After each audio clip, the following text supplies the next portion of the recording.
A production query slows down. CPU utilization looks comfortable. Memory is available. Yet latency keeps climbing because every useful step is waiting for storage.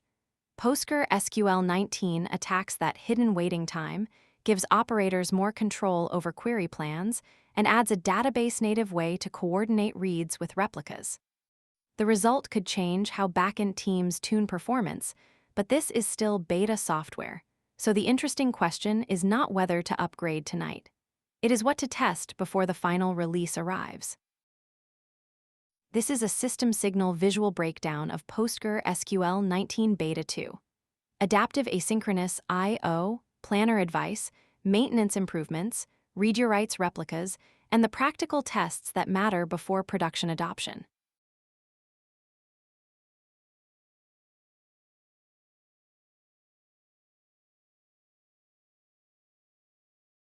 To understand PostgreSQL 19, start with version 18.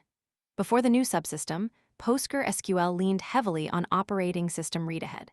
That helps, but the operating system cannot fully understand a database execution plan.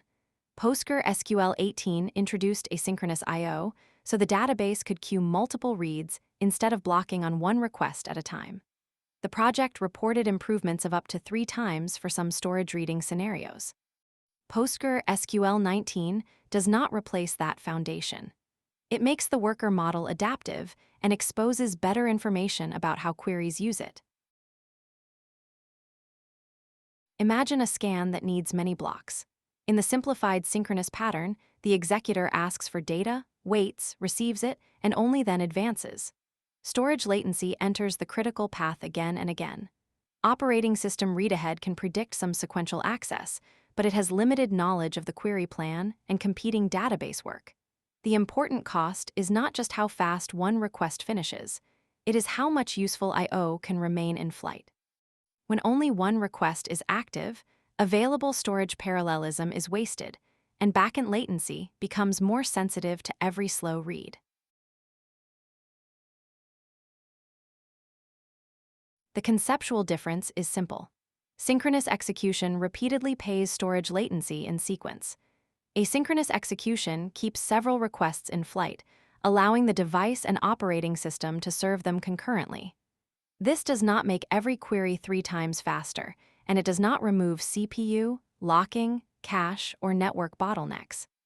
It changes one part of the pipeline, the amount of waiting that can be hidden behind other I/O workloads dominated by cached point lookups may barely notice.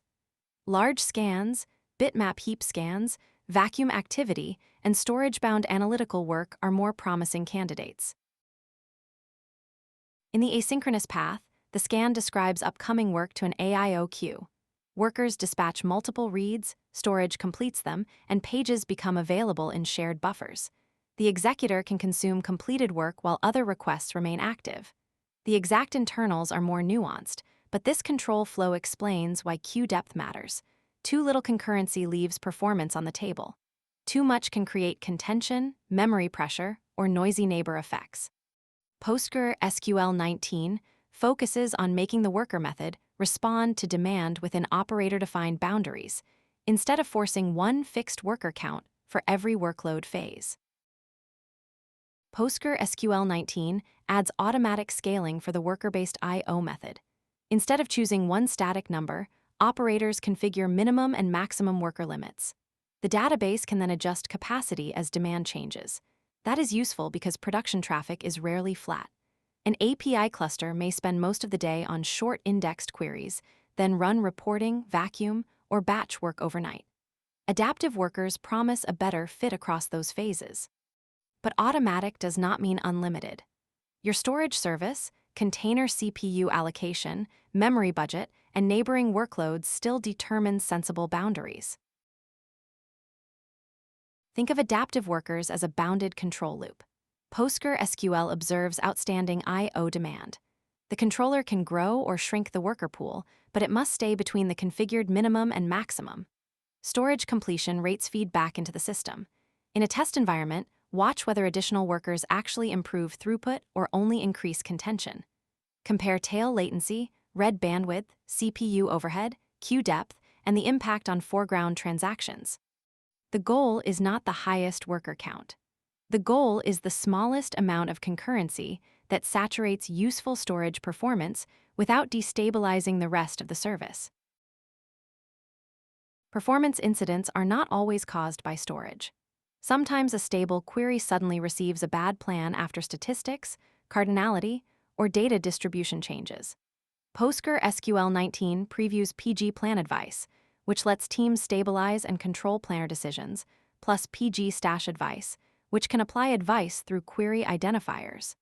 This is powerful because a targeted intervention is safer than globally disabling an execution strategy. It is also dangerous if treated as permanent truth. Advice that matches today's data may become tomorrow's regression. Every rule needs an owner, evidence, an expiry review, and monitoring that compares expected and actual plans. A safe workflow begins with a reproducible regression tied to a query identifier. Capture the old and new plans, actual row counts, buffer activity, execution time, and representative parameters.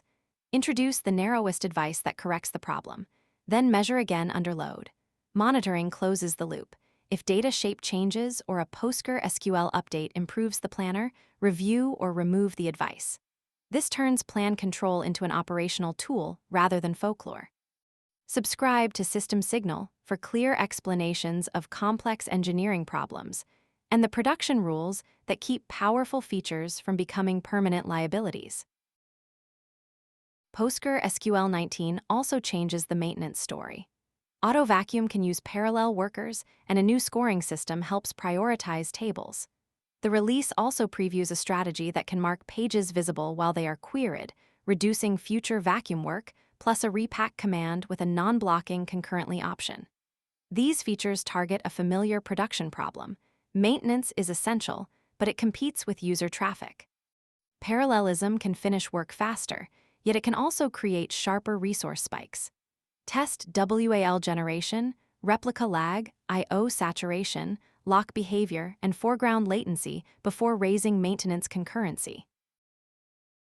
One of the most practical backend features is wait for LSN. Applications often write to the primary and read from a replica. If replication has not caught up, the user refreshes and appears to lose their own change. PostgreSQL 19 provides a primitive that can wait until the replica has replayed through a required log sequence number before the select runs. This does not erase replication lag. It makes the consistency requirement explicit. Your application still needs a timeout and fallback policy, because waiting forever during replica trouble would turn a consistency safeguard into an availability incident. The application writes to the primary and records the commit LSN. WAL moves toward the replica as usual. When a follow-up request needs read-your-writes consistency, it carries that required position.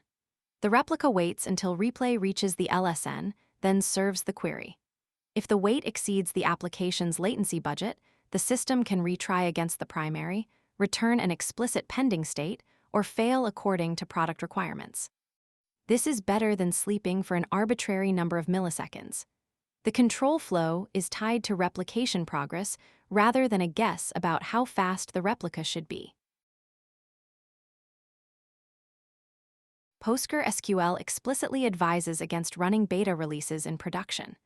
Build a disposable environment with representative data size, query mix, storage limits, and concurrency. Establish a PostgreSQL 18 baseline, then compare PostgreSQL 19 settings one change at a time.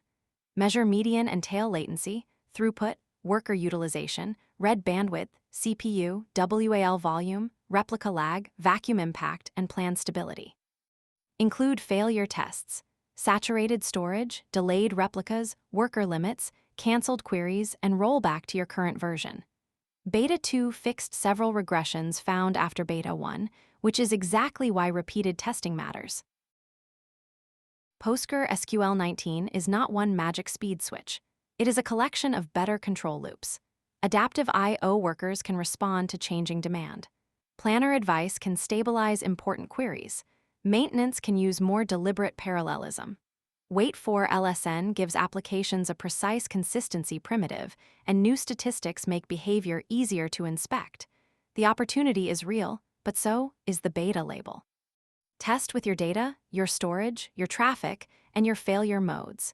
If you enjoy clear explanations of complex engineering problems and important developments in technology, subscribe to SystemSignal. We publish a new visual breakdown every week.